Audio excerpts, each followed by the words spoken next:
The Book of Ecclesiastes, Chapter 1. The words of the preacher, the son of David, king in Jerusalem. Vanity of vanities, saith the preacher, vanity of vanities, all is vanity. What profit hath a man of all his labour which he taketh under the sun? One generation passeth away, and another generation cometh, but the earth abideth for ever. The sun also ariseth, and the sun goeth down, and hasteth to his place where he arose. The wind goeth toward the south, and turneth about unto the north, it whirleth about continually. And the wind returneth again, according to his circuits. All the rivers run into the sea, yet the sea is not full. Unto the place from whence the rivers come, thither they return again. All things are full of labour, man cannot utter it. The eye is not satisfied with seeing, nor the ear filled with hearing. The thing that hath been, it is that which shall be, and that which is done is that which shall be done, and there is no new thing under the sun. Is there anything whereof it may be said, See, this is new? It hath been already of old time, which was before us. There is no remembrance of former things, neither shall there be any remembrance of things that are to come with those that shall come after. I, the preacher, was king of Israel in Jerusalem. And I gave my heart to seek and search out by wisdom concerning all things that are done under heaven. This sore travail hath God given to the sons of man to be exercised therewith. I have seen all the works that are done under the sun, and behold, all is vanity and vexation of spirit. That which is crooked cannot be made straight, and that which is wanting cannot be numbered. I communed with mine own heart, saying, Lo, I am come to great estate, and have gotten more wisdom than all they that have been before me in Jerusalem.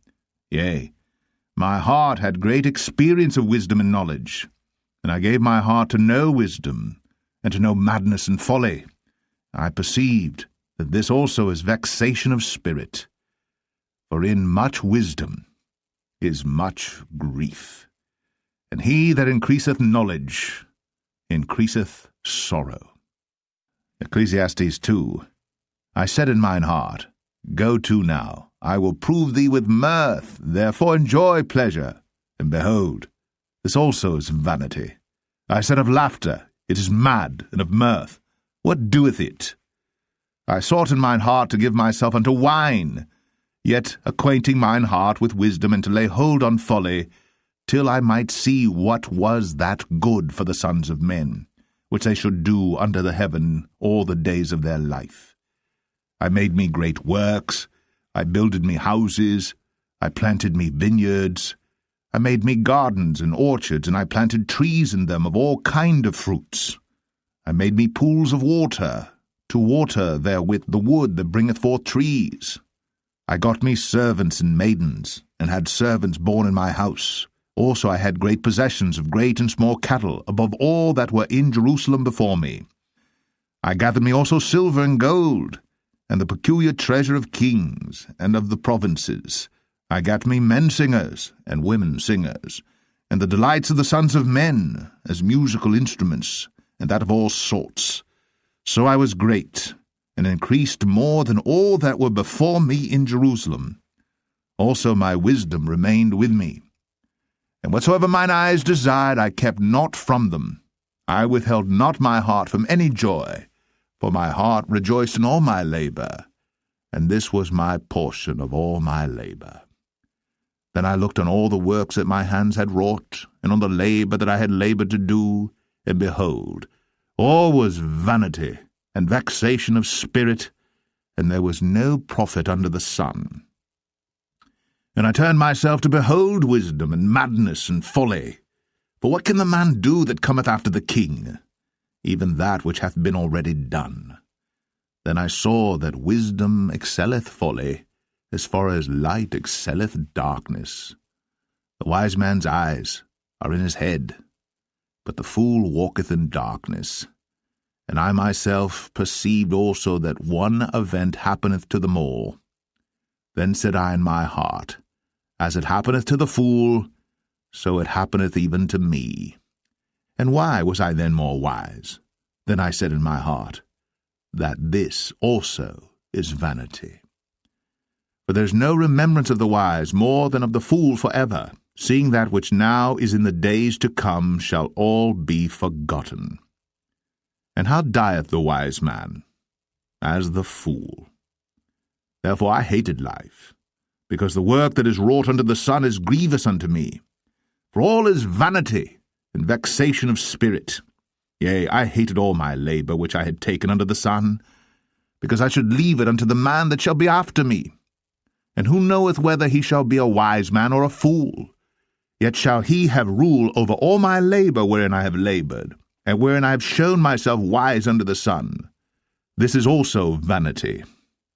Therefore I went about to cause my heart to despair of all the labour which I took under the sun. For there is a man whose labour is in wisdom, and in knowledge, and in equity. Yet to a man that hath not laboured therein shall he leave it for his portion. This also is vanity, and a great evil. For what hath man of all his labour, and of the vexation of his heart, wherein he hath laboured under the sun? For all his days are sorrows, and his travail grief, yea, his heart taketh not rest in the night. This is also vanity. There is nothing better for a man than that he should eat and drink, and that he should make his soul enjoy good in his labour. This also I saw, that it was from the hand of God. For who can eat, or who else can hasten hereunto more than I? For God giveth to a man that is good in his sight wisdom, and knowledge, and joy. But to the sinner he giveth travail, to gather and to heap up, that he may give to him that is good before God. This also is vanity, and vexation of spirit. Ecclesiastes 3.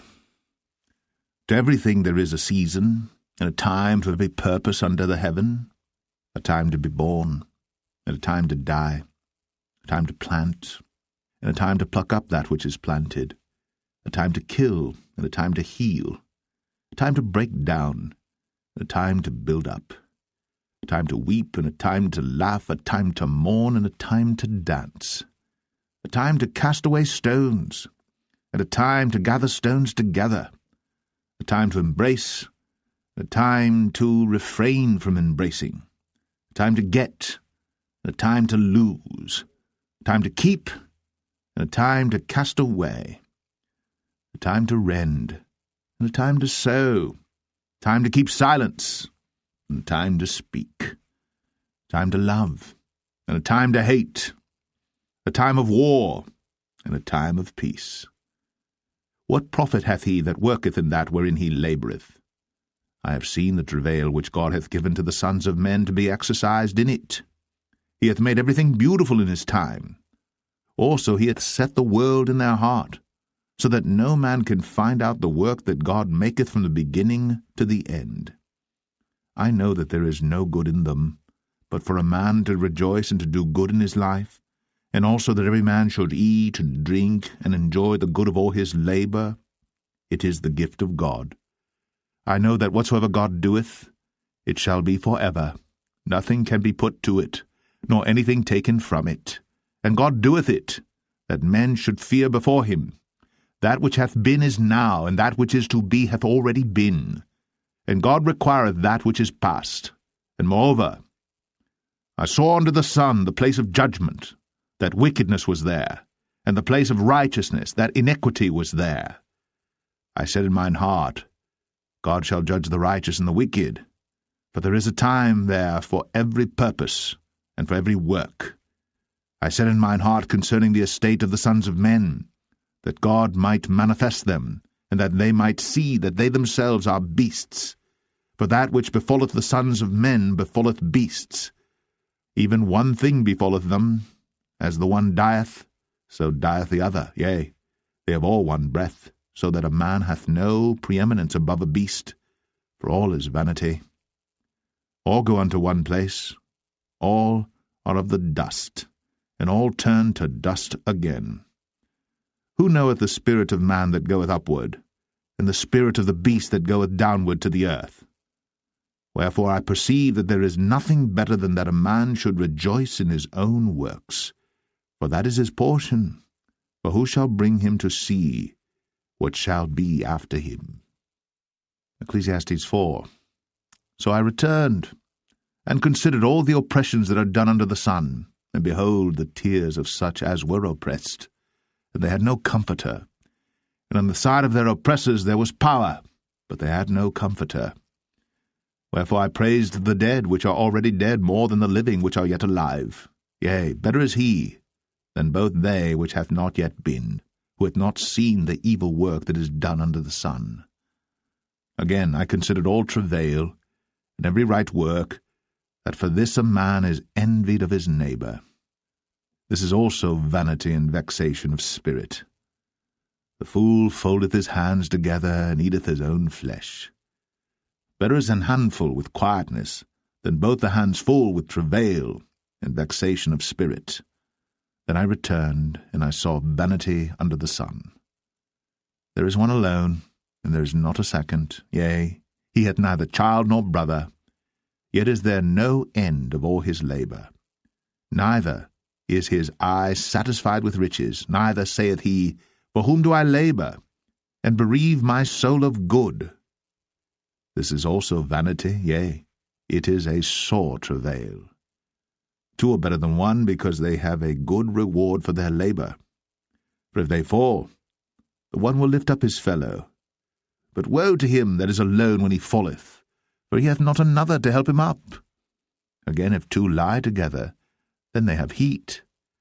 But how can one be warm alone? And if one prevail against him, two shall withstand him, and a threefold cord is not quickly broken. Better is a poor and a wise child than an old and foolish king, who will no more be admonished.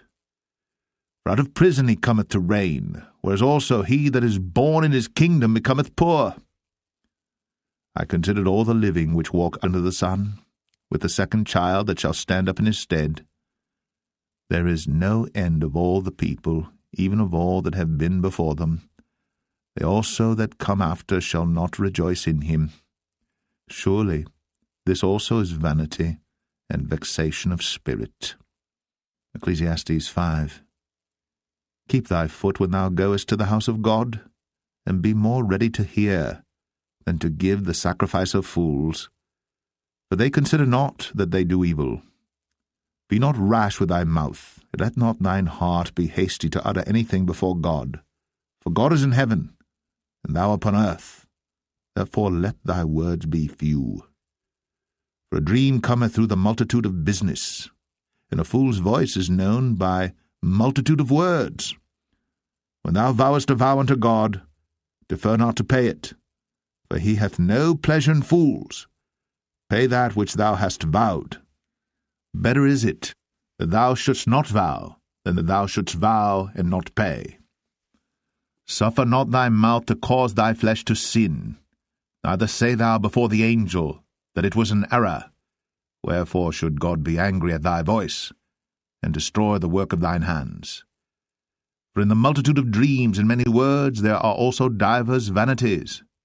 But fear thou God. If thou seest the oppression of the poor, and violent perverting of judgment and justice in a province, marvel not at the matter. For he that is higher than the highest regardeth, and there be higher than they. Moreover, the profit of the earth is for all. The king himself is served by the field. He that loveth silver shall not be satisfied with silver, nor he that loveth abundance with increase. This is also vanity. When goods increase, they are increased that eat them. And what good is there to the owners thereof, saving the beholding of them with their eyes? The sleep of a labouring man is sweet, whether he eat little or much. But the abundance of the rich will not suffer him to sleep. There is a sore evil which I have seen under the sun, namely, riches, kept for the owners thereof to their hurt. But those riches perish by evil travail. And he begetteth a son, and there is nothing in his hand. As he came forth of his mother's womb, naked shall he return to go as he came, and shall take nothing of his labour, which he may carry away in his hand.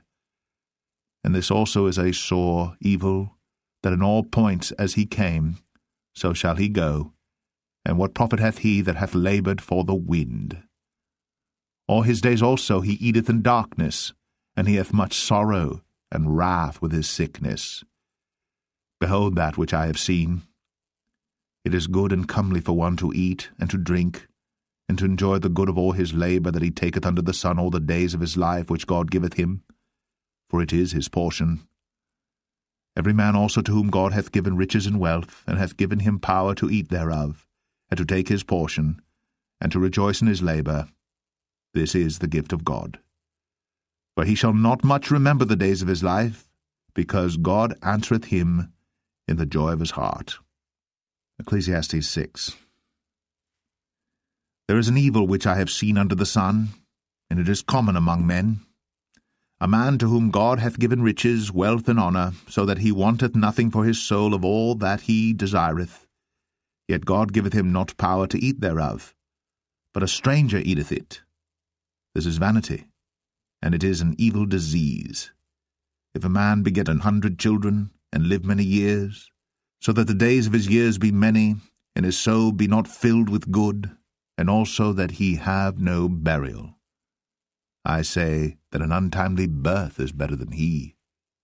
For he cometh in with vanity, and departeth in darkness, and his name shall be covered with darkness. Moreover, he hath not seen the sun, nor known any thing. This hath more rest than the other. Yea, though he live 1,000 years twice told, yet hath he seen no good. Do not all go to one place. All the labour of man is for his mouth, and yet the appetite is not filled. For what hath the wise more than the fool? What hath the poor that knoweth to walk before the living? Better is the sight of the eyes than the wandering of the desire. This is also vanity, and vexation of spirit. That which hath been is named already, and it is known that it is man. Neither may he contend with him that is mightier than he. Seeing there be many things that increase vanity, what is man the better? For who knoweth what is good for man in this life? All the days of his vain life which he spendeth as a shadow. For who can tell a man what shall be after him under the sun?